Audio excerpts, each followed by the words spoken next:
I live in Lancaster, California. I currently am a home care provider, but I also work with the union, SEIU 2015. I work as a member organizer, so I do both jobs. So I'm a mom of 3 girls. I have a 22-year-old daughter, I have a 17-year-old daughter, and I have a 13-year-old daughter. And I have my nephew I take care of. And he's 8. My oldest daughter moved out, so then just the 2 little ones live here with me, and then my nephew. And then the person I take care of is my husband. He got in a bad accident in 2012. He ended up losing his leg.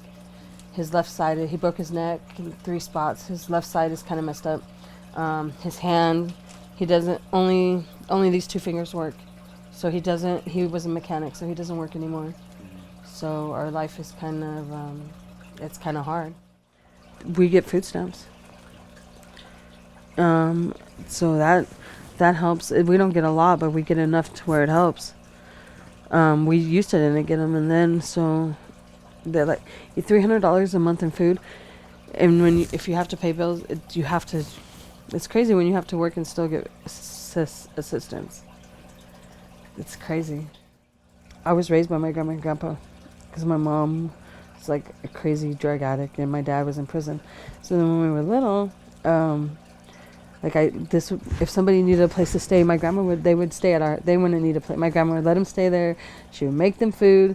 So it kind of was the same with, that's the kind of person that, my grandma was amazing. That was the kind of person I wanted to be. I feel like it's working okay, but it's only because I work all the time. And I want my kids to be able to do stuff like regular kids. Like go and play sports, be in gymnastics, do what they want to do. So even if I don't get to see them as much as I want to, I still do it. That way they can do what they need to do. So I see them. If I'm like, just come to work with me, that way I could see you. But it works. That's how we just make it work like that. So I don't know. We're pretty good, actually. Even though the way stuff is, it's not too bad. My dream would be that my daughter would get better grades and I wouldn't have to yell at her and take her stuff.